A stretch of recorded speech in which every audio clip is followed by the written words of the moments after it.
Mesdames et messieurs, ici Chach sur la chaîne secondaire Série Chach le Phénix pour parler des spoilers du chapitre 1130 de One Piece. Et je vous le dis d'ores et déjà à Skip, c'est complètement fou. Et encore une fois avec Oda, là je commence à en avoir marre de son petit jeu parce qu'on connaît là maintenant. À chaque fois il nous sort 3 chapitres après une pause. Et comme par hasard les 2 premiers chapitres ça fait pas trop de bruit. Et le 3e c'est celui qui explose. Et bien sûr t'as tes grosses théories en attendant la suite.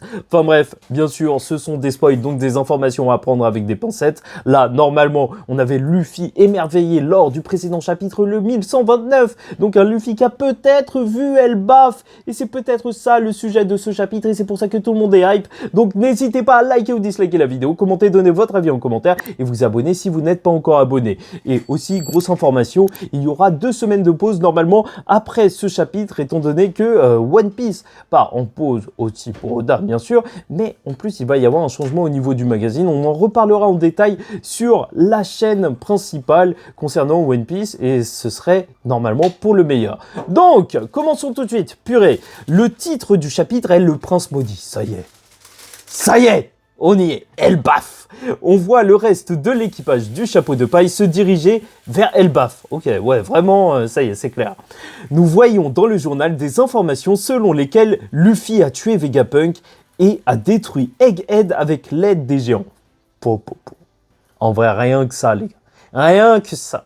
Rien que ça. Je sais pas, c'est qui a fait la plus grosse dinguerie parmi les emplois? En vrai, Shanks, il a juste battu Kid. Avec un mec à 3 milliards quand même, qui était dans l'imaginaire collectif un petit peu du monde de One Piece. Hein. Je parle pas des gens réellement, donc un petit peu au niveau de Luffy. Donc c'est quand même quelque chose de gros. T'as Baggy. Lui, il a mis des primes sur des marines, enfin, c'est une dinguerie tout ce qu'il fait. Barbe Noire qui a affronté l'eau et Garp et compagnie, non, Barbe Noire, il a fait du lourd. Mais entre Luffy et Barbe Noire, eux deux, ils ont fait des dingueries. Hein. Dans le monde de One Piece, ils doivent tous devenir fous en voyant ces informations. Enfin bref, donc la nouvelle prime de Brogy et Dory est de 1,8 milliard de berries chacun.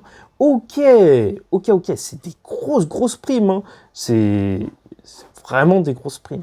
C'est vraiment des grosses primes. J'ai du mal à voir quel capitaine était à 1,8 milliard. Déjà, c'est plus que Zoro et compagnie. Mais 1,8 milliard, non. C'est pas mal du tout. Hein. Pas mal du tout. Enfin bref, Loki a tué son père pour obtenir un fruit du démon légendaire. Déjà, c'est quoi ce chapitre? On te présente même pas, on nous parle même pas du personnage. Dès son introduction, on nous dit il a tué son père. En plus, il a un fruit du démon légendaire. Hâte de voir ce que c'est. Luffy quitte le groupe et part à sa rencontre alors qu'il est attaché à un arbre. Ok, les 2 dernières doubles pages sont incroyables. Nous voyons une superbe double page montrant l'ensemble d'Elbaf avec les châteaux et des villages. Sous le sommet de l'arbre, Yggdrasil a une seule couche avec des villages et des villes au milieu. Ok, ils vivent dans l'arbre géant, c'est ça le délire. Et apparemment, il y a eu des spoils supplémentaires. Plusieurs choses n'ont pas été ajoutées dans les premiers spoilers et plusieurs éléments ont été simplifiés. La double page finale est absolument épique et les designs de Loki et d'Elbaf sont brutaux. Juste pour ça, le chapitre en vaut la peine. On voit Loki dans son intégralité et non une silhouette. En fait, il me rappelle Kaido lorsqu'il est apparu. Loki a un design plus sérieux, similaire à Doflamingo et Kaido. Ce n'est pas comme la silhouette qu'on a déjà vue. Oh là là, purée. En vrai de vrai. Si ça part pas sur quelque chose d'énorme en même temps, on te hype les géants en fait. Moi, j'ai toujours eu du mal dans les fictions avec les géants parce qu'on a du mal à quantifier leur puissance et tout. Mais c'est vrai que dans l'univers de One Piece, entre Big Mom, Kaido qui veut créer son armée de géants, tu vois César qui est en train de faire des géants et tout, les Numbers et compagnie, tu sens que les géants, c'est vraiment le peuple le plus puissant du monde. Et de toute façon, ça t'est dit encore et encore. Et rien que pour ça, Loki, il faut qu'il déboîte.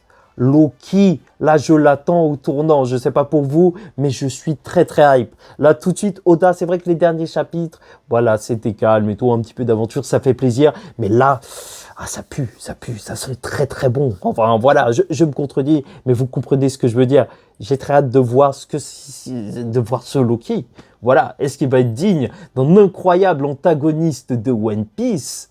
Et est-ce que ma théorie est réelle? Donc, je vous l'ai dit la semaine dernière lors de la review, comme quoi en fait étrangement Shanks, Big Mom et tout, on les voyait un petit peu en dehors de l'île, on les voyait pas dans un royaume vraiment au centre de l'île, et peut-être que les géants en fait, ils sont pas si gentils que ça, les vrais géants qui vivent au milieu, dans le château et tout. Donc on verra bien, mais si Loki il a vraiment un design de démon, ah, ça va péter, surtout son fruit du démon, j'ai très hâte de savoir ce que c'est. Franchement, ouf, les fruits du démon, un fruit du démon légendaire, non, je sais pas. N'hésitez pas à me dire ce que vous en pensez en commentaire. Donc, like ou dislike, je vous l'ai dit. Mais surtout, notez vos vannes, car je suis youtubeur professionnel et je vous vole tout. Bref, en attendant la suite, je vous dis ciao tout le monde, faites très attention à vous. Et surtout, paix sur vous.